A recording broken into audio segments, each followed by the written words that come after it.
Students, कैसे हैं आप? सब ठीक ठाक हैं? आप देख रहे हैं चैनल सर वकार वहीद। आज हम वीडियो बना रहे हैं पाकिस्तानी एयरफोर्स में, जो कि ऑलरेडी जॉब्स आई हुई हैं। और कल भी काफ़ी स्टूडेंट्स के कॉल्स आ रही थी, वो कहते सर आप जॉब की तैयारी करवाते हैं, आप ये नहीं वीडियोस बनाते हैं कि ये जॉब आ गई है, FIA में जॉब आ गई है, इसकी लास्ट डेट ये है, इसके अप्लाई करने का तरीका ये है। बेटा शुक्र करो, मैं ये वो भी मेरी प्रिपरेशन की वीडियो बन जाती है, वो भी इन जैसे बच्चों की वजह से बन जाती है जो कि ज़बरदस्ती फ़ोन करके पहुँच जाते हैं, राइट। वरना ये वीडियोज़ भी लेट ही बनना शुरू हो जाए, क्योंकि मेरे पे बर्डन इतना ज़्यादा होता है। मसला ये तो वो जॉब्स के बारे में वीडियोस बनाना कोशिश करूंगा मैं इंशाल्लाह कि विद इन 1 वीक के अंदर हम इस पर ट्राई करें और जो है ना आपको तैयारी करवाएं।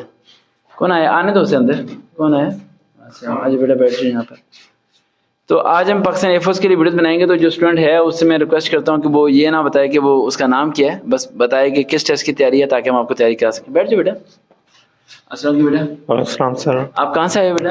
सर मैं चीचावतनी से आया हूँ। चीचावतनी से आए। बेटा कौन सी टेस्ट की तैयारी करनी है? सर मैंने एयरफोर्स में as a psychologist education branch में अप्लाई किया है। अच्छा, इसकी भी लास्ट डेट क्या आती है अप्लाई करने की? इसकी लास्ट डेट 11 थी, 11 मार्च। यानी भी है डेट, यानी ये वीडियो सुन रहे हैं ये लोग इसमें अप्लाई कर सकते हैं ना? अप्लाई कर सकते हैं 4 से 11 मार्च। इसमें गर्ल्स बॉयज दोनों की आई है? नहीं, ओनली बॉयज इसमें अप्लाई कर सकते हैं। ये क्या मसला है यार? काफी लोग ये सवाल पूछते हैं कि सिर्फ बॉयज की आई है, तो गर्ल्स की कब आती है? सर गर्ल्स की अभी उन्होंने अलाउ नहीं किया इस। गर्ल्स की अगस्त में आती है। कब आती है? अगस्त में। अगस्त में जो आएगी वो सारी गर्ल्स की होगी, गर्ल्स बॉयज दोनों की हो जाएगी। अभी जो है सिर्फ बॉयज की है। गर्ल्स की साल में एक बार ही आती है, बॉयज की 2 दफा आ जाती है। तो उसमें जो है ना कोई और आया बेटा? कौन? अच्छा, आ जाओ नाज़म। नाज़म यहाँ से चले जाओ, वहाँ बैठ जाओ। कहाँ पीछे जा रहे हो? सब स्टैंड पे। पेपर कौन सा अगला? साइंस का। चलो बुक्स ओपन करें बेटा अपना। वीडियो के दौरान सारे काम हो रहे हैं, होने दें। अच्छा, हम पाकिस्तान एयरफोर्स की वीडियो बना रहे हैं जो कि ग्रेजुएशन बेस पे भी आई हुई है, इंटर बेस पे भी आई हुई है। बहुत ज़्यादा बच्चे लॉजिस्टिक ब्रांच पे इन सब जगह पर डिफरेंट जगह पर अप्लाई कर रहे हैं। तो इनकी मैं कुछ इंपॉर्टेंट पॉइंट बताता हूँ, इन्हें लिख लें आप। शुरू कर देंगे आप टेस्ट, या वीडियो देखनी है आपने? हाँ, फेल हो जाना बेटा आपने। ये वीडियो में रिकॉर्ड भी हो रहा है कि आपने फेल हो जाना है, फिर मत कहना फेल होने के बाद। टेस्ट शुरू करें, बुक बंद करें अपनी। रिवाइज पूरा दिन हो गया रिवाइज करते हो, कब करना रिवाइज? बुक्स ओपन करें बेटा। बेटा अपनी बुक की तरफ फोकस करें, रिवाइज करें अपना। रिवाइज करें, वीडियो क्लोज होती है, हम साइन करते हैं, टेस्ट शुरू करेंगे। और आप भी वीडियो क्लोज होने के बाद पढ़ लिया करें, ठीक है? वरना डांट सुनते रहेंगे और फेल होने के बाद फिर समझ नहीं आना। सबसे पहला पॉइंट जेब में रखिएगा, पाकिस्तान एयरफोर्स में जब अभी जो जॉब पोस्ट आई हुई हैं, ग्रेजुएशन बेस पे आई हुई हैं, इंटरव्यू पे जिन पे आपने अप्लाई करना है, लॉजिस्टिक पे, एजुकेशन ब्रांच में, एडमिन ब्रांच में, डिफरेंट ब्रांचेस आई हुई हैं, इन सब में उन्हें स्पेशलिस्ट पर्सन चाहिए। कौन सा? स्पेशलिस्ट पर्सन चाहिए, राइट, जो कि उस फील्ड का एक्सपर्ट हो। मैं कह रहा था ना दूसरी बार एग्जाम होनी है साहब। तो इस वीडियो को पॉज कर दें। आता है आपको पॉज करना? हो गया स्टार्ट बेटा। अच्छा बेटा, जो पाकिस्तान एयरफोर्स है, राइट, उसके अंदर स्पेशलाइजेशन काफ़ी इंपॉर्टेंट है। स्पेशलाइजेशन का मतलब क्या है? फॉर एग्जाम्पल आपने एडमिन ब्रांच में अप्लाई किया तो आपको एडमिन का नॉलेज होना चाहिए कि एडमिन कहते हैं किसे हैं। लॉजिस्टिक ब्रांच का नॉलेज होना चाहिए। एजुकेशन ब्रांच में एजुकेशन ब्रांच का। अब वो रखेंगे किसे? पहला पॉइंट है कि इनिशियल टेस्ट होगा आपका, वर्बल नॉर्मल एकेडमिक आएगा। उसके लिए यूट्यूब पर सर्च करें इनिशियल टेस्ट प्रिपरेशन फोर्सेस सर्वकारविद। बेटा अपना टेस्ट करना है, इनिशियल टेस्ट प्रिपरेशन फोर्सेस सर्वकारविद, उन्हें आप सर्च करें, राइट। उस पर आपको मेरी वीडियोस मिलेंगी, उनके नोट्स बनाए, आप नोट्स बना के आराम से उनसे इनिशियल टेस्ट पास करने। उसमें मैंने सारा बताया टाइम को कैसे मैनेज करना। दूसरे पॉइंट की तरफ आते हैं, एकेडमिक। एकेडमिक सब्जेक्ट वाइज होगा। फॉर एग्जाम्पल कोई एजुकेशन ब्रांच में अप्लाई किया किसी ने साइकोलॉजिस्ट, तो उसके साइकोलॉजी के मुताबिक होगा। एक ने लॉजिस्टिक में अप्लाई किया है FSC की बेस पे, ठीक है, तो उसका जो है ना फिजिक्स के मुताबिक होगा। एक ने एडमिन में अप्लाई किया BBA ऑनर की बेस पे या MBA की बेस पे, तो उसका अकाउंट्स के रेलिवेंट होगा। यानी कि एकेडमिक का मतलब होता है सब्जेक्ट रेलिवेंट, लेकिन उसके अंदर 20% ये पुट करते हैं जनरल क्वेश्चन, जिसके अंदर इंग्लिश के MCQs आते हैं। समझ आ रही है? प्रपोजिशंस आ सकती है, एक्टिव पैसिव आ सकते हैं, डायरेक्ट इनडायरेक्ट आ सकते हैं, सिनोनिम्स आ सकते हैं। उसके अलावा कोई भी इस तरह के वर्ड सेंटेंसेस आ सकते हैं, वर्ड मीनिंग आ सकते हैं, ठीक है। वो 20% होता है, लेकिन जो 80% होता है वो आपका एकेडमिक बेस होता है। इनिशियल आपका पास हो जाएगा, देन उसके बाद सेकंड डे आपका मेडिकल होगा। कभी कभार मेडिकल वाले दिन इंटरव्यू होता है, अगर रश कम हो, लेकिन रश ज़्यादा हो तो मेडिकल के बाद फिर इंटरव्यू का अलग से डेट डिसाइड होता है, लेकिन मैक्सिमम मेडिकल वाले दिन इंटरव्यू ले लेते हैं। इंटरव्यू से 4 से 5 मिनट का होता है। अब आप कहेंगे सर इंटरव्यू में कैसे सेलेक्ट होना है? यहाँ पर इंटरव्यू में देखो, सबसे पहली बात इंट्रोडक्शन, वो तो सब जगह हर जगह पूछा जाता है। अब वो डिपेंड करता है कि आप इंट्रोडक्शन अपना देते कैसे हैं। इंट्रोडक्शन आप मेरी वीडियोस देख के, इंटरव्यू सर्वकारविद वाली देख के कर दें, जैसे मर्जी दें, लेकिन इंटरव्यू आपका ऐसा होना चाहिए जिसमें लगे ना कि आप कॉपी पेस्ट कर रहे हैं, यानी रट्टा सिस्टम नहीं लगा रहे। फॉर एग्जांपल आपका नाम क्या नाम हाँ? मोहम्मद आबिद। आबिद, आबिद नाम है। तो फॉर एग्जाम्पल मैक्सिमम लोग क्या इंट्रोडक्शन देंगे, my name is Abid, recently I complete graduation, I want to join Pakistan air force, I live from. ठीक है, आप लोगों ने क्या करना है, जब इंट्रोडक्शन आप यही माय नेम इज आबिद ही बोलना है।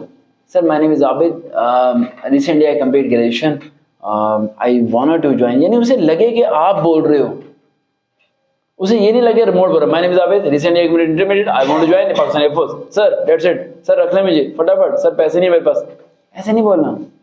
यानी आप जो भी बोले वो लगे कि आप बोल रहे हो, आप किसी को कॉपी करके नहीं बोल रहे। पहला पॉइंट समझ आ गया? ठीक है, लिख लिया। दूसरा पॉइंट, इंट्रो में वो 3% जो क्वेश्चन हैं वो आपसे पूछेगा, बेटा दरवाजा थोड़ा और बंद कर दो, मिट्टी ना आए अंदर। ठीक है, 3% वो क्वेश्चन वो पूछेगा जो कि कॉमन होंगे। For example introduction, why you want to join Pakistan air force, आपकी बहन भी क्या है, कितने हैं, क्या काम करते हैं, कौन कौन सी जॉब करते हैं, स्टडी करते हैं तो क्या करते हैं, फादर क्या करते हैं, आप यहाँ पर क्यों आना चाहते हो, आपका गोल क्या था, आपका ड्रीम क्या था, आप किस सब्जेक्ट में वीक थे, फ्रेंड्स क्या करते हैं। इस तरह के 3-4 सवाल वो आपसे पूछेगा। बाकी 2-3 सवाल वो ऐसे पूछेगा जो कि सब्जेक्ट रेलिवेंट होंगे, और 2-3 सवाल बड़े सिंपल पूछेगा। आप लोग क्या करेंगे, आप लोग सबसे बड़ी मिस्टेक करेंगे। इस बच्चे ने जब मेरे से रब्ता किया तो मैंने आपको कौन सी बुक पढ़ने के लिए कहा था? आपने कहा था कि फर्स्ट ईयर की साइकोलॉजी की, सेकंड ईयर की, ग्रेजुएशन की और मास्टर लेवल की साइकोलॉजी की बुक्स जो है सिलेबस में सारा आपने कवर करना। अब आप फ्लाइंग ऑफिसर जा रहे हैं तो आप कौन सी क्लास को पढ़ाएंगे? ऑफिसर्स को पढ़ाएंगे, और ऑफिसर तो ऑलरेडी इंटर पास गए होते हैं, और मैक्सिमम ऑफिसर ग्रेजुएशन पास भी गए होते हैं। तो उन्हें पढ़ाने के लिए उन्हें वो बंदा चाहिए जो ग्रेजुएशन से ज्यादा नॉलेज रखता हो। देखो छोटी सी बात समझाता हूँ, जरा ठंडे दिमाग से समझ लेना। आप एजुकेटर में जॉब के लिए अप्लाई करते हैं, टीचिंग जॉब में NTS की तरफ से आती है, वहां अप्लाई करते हैं एजुकेटर के लिए। वहां पर आपको जॉब मिलने के बाद कौन सी क्लास पढ़ानी पड़ती है? 6, 7 और 5 क्लास। और बच्चे वहां के एजुकेटर की टेस्ट की तैयारी के लिए कौन सी बुक पढ़ के जा रहे होते हैं? ग्रेजुएशन की। इसलिए टेस्ट में क्या हो जाते हैं? फेल, क्योंकि वहां पढ़ानी क्लास 6, 7, 8 है, लेकिन यहाँ पढ़ाना आपने ऑफिसर्स को है। तो यहाँ प्रीवियस बुक्स नहीं पढ़नी, बल्कि new books, new thesis, new research करनी है आपने। यानी आपने एक आसान सा फॉर्मूला बता रहा हूं, अगर एजुकेशन ब्रांच में हमने सेलेक्ट होना है या किसी ऐसी ब्रांच में, आपका जो सब्जेक्ट है उसके रेलिवेंट टॉप 3-4 थीसिस निकाल लेना। क्या? THESIS, thesis. थीसिस किसे कहते हैं? जो एमफिल लेवल पे सर्च करते हैं, रिसर्च करते हैं। समझ आ रही है? टॉप 3-4 निकालें थीसिस, और 200 to 300 वर्ड्स के होंगे, राइट, और कुछ तो बहुत ज्यादा पेजेस के होते हैं, राइट।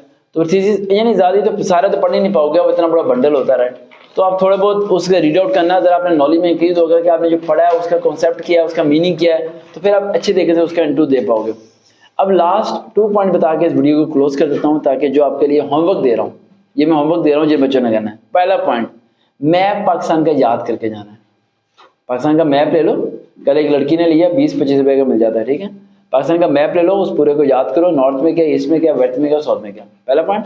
सेकंड पॉइंट, अपने subject relevant more information collect करो, जितनी इन्फॉर्मेशन कलेक्ट कर सकते हो। And third, the last and most important point, भाई अंग्रेज चले गए और अंग्रेजी को छोड़ गए और हम फंस गए। अंग्रेजी मैक्सिमम बच्चों को नहीं आती, इंग्लिश बोलनी मैक्सिमम बच्चों को नहीं आती। इंग्लिश बोलना सीख लो थोड़ी सी, मजबूरी है, मुझे भी नहीं पसंद, लेकिन क्या करें, मजबूरी है। यहाँ उर्दू में जो बोले उसे नालायक कहते हैं, इंग्लिश में जो बोले उसे लायक कहते हैं, तो यहाँ रवाज ये चल पड़ा है, ठीक है। तो ये चीज़ पे फोकस करो। अब इंग्लिश कैसे आपने सीखनी है? कोई दोस्त यार या बहन में से कोई है जो आपसे बात करे इंग्लिश में, बात करें इंग्लिश में, आप उसे कम्युनिकेट करो, आप उससे कहो मेरा इंटरव्यू ले यार, उसे डिस्कशन करो, ग्रुप डिस्कशन करो, ताकि इंग्लिश आपकी स्ट्रांग हो। अगर आपकी 5 चीजें आप कर लेते हो तो आप रेकमेंड हो जाओगे। पहला पॉइंट, ये मुश्किल पॉइंट दे रहा हूं मैं आपको, वीडियो सुन के लगेगा बस ऐसे हो जाएंगे, ऐसे नहीं होने वाला। पहला पॉइंट, आपकी बॉडी आपकी लैंग्वेज से मैच करे, आप जब बोलो ऐसा लगे कि आप ही बोल रहे हो, पहला पॉइंट। दूसरा पॉइंट, कम्युनिकेशन स्किल को स्ट्रांग करो, वो भी इंग्लिश में। 2 पॉइंट हो गए। तीसरा पॉइंट, मैप को याद करके जाना है पाकिस्तान के, 3 पॉइंट। चौथा पॉइंट, जो सब्जेक्ट है उसके थीसिस पढ़ के जाने हैं। अब 5th and last and most important point, ये 1.5 किलो का दिमाग है ना, इसे किसी लोहार के पास ले जाना, जरा उसे कहना रगड़ दे ताकि जंग उतर जाए। मेरे कहने का मतलब ये नहीं कि लोहार पे जाके और जंग उतारने के चक्कर में दिमाग ही फर्क करा लेना। मेरे कहने का मतलब ये है कि 2 × 3 कितने होते हैं? 6 होते हैं ना। अगर वो वहाँ पे पूछे 2 × 3, आपने कहना 6। ये क्यों किया? 2 × 3 6। एक्टिव माइंड, एक्टिव, चालाक लूमड़ी की तरह, समझ आ रही है? इस तरह एक्टिव माइंड, फिर वो आप इंटरव्यू पास कर पाओगे। बाद में चाहे जितने मर्जी ढिले हो जाओ, जो मर्जी हो जाओ, 5 मिनट जो इंटरव्यू के होंगे ना, उसमें आपको एक्टिव रहना है। वो सवाल बोल रहा है तो आपके कान सुन लें। उसने सवाल बोला, sir can you repeat again, क्योंकि तुम कहीं और हो, तुम डिप्रेशन में जा रहे हो, तुम टेंशन में जा रहे हो, तुम्हारे जिस्म के पसीने नहीं कर रहे हैं। क्या यार, खा जाएगा तुम्हें। देखो, एक लड़की का फ़ोन आया मुझे और कहने लगी कि सर मैं FSC प्री इंजीनियर रखूँ या मेडिकल रखूँ। मामू कह रहे हैं प्री इंजीनियर रखो और तायबू कह रहे हैं मेडिकल रखो। तो मैंने कहा मामू क्या जॉब करते हैं? कहती सर प्लम्बर है। मैंने कहा तायबू क्या काम करते हैं? कहती मिस्त्री हैं। मैंने कहा बेटा मिस्त्री और प्लम्बर तुम्हारी ज़िंदगी का फैसला कर रहा है तो मैं क्या करूँ? समझ आई मेरी बात? अगर अफसर बनना है तो भाई आज के बाद उन सब वेले लोगों से मुलाकात नहीं करनी जो निकम्मे हैं, काम ना काज है, दुश्मन अनाज के हैं, और पास बैठ के ओए ये जहाज उड़ रहा है ना, उड़ता कैसे है यार, ये समझ नहीं आती बात। ऐसे लोगों के पास नहीं बैठना। ऐसे लोगों के पास बैठना है, वो जहाज उड़ रहा है ना, वो तो बताऊँ फिजिक्स की क्या सिस्टम है यार, कैसे जहाज उड़ता है, आज तो समझाता हूँ। ऐसे लोगों को बैठना है। ऐसे लोग ये कैसे है यार, वो ये कैसे, यानी पूरी जिंदगी उनकी यही कहते हुए गुजर जाती है, ये कैसे यार, समझ में नहीं आती जहाज उड़ता कैसे है, क्योंकि कभी उन्होंने सर्च ही नहीं किया कि जहाज उड़ता कैसे है। और एक दिन खुद ही वो जहाज बन के किसी दरबार के बाहर बैठे होते हैं और खुद ही उड़ रहे होते हैं, और फिर आपको कहते हैं हाँ यार बता, पता चला जहाज कैसे उड़ता है? हाँ यार अब तो जहाज का दम भी उड़ रहे होते हैं। ठीक है, तो मैं थोड़ा बताइए हूँ, तो डोंट वरी। ठीक है, जो बातें बताई हैं वो इम्पोर्टेंट बता दी हैं। एक पॉइंट मैंने इसमें नहीं बताया, और वो बात से मैं उसे बताऊँगा जो कॉन्टैक्ट करेगा। फेसबुक पे जाकर सर्च करें वकार वहीद, फॉलोअप कीजिए, इनबॉक्स SMS कर सकते हैं, नंबर ढूंढने तलाश करें, मिल ही जाएगा। हर चीज़ मिल जाती है, ढूंढने से सब कुछ मिल जाता है, लेकिन सब्र रखिएगा। वो एक पॉइंट मैंने इसलिए नहीं बताया क्योंकि ये वीडियो आप तो सुन रहे हैं, लेकिन वो तमाम अकेडमी वाले के स्टूडेंट सुन रहे हैं जो कि पैसे लेके तैयारी कराते हैं। वो एक पॉइंट जिससे पता चलेगा रेकमेंड सिर्फ वही होगा।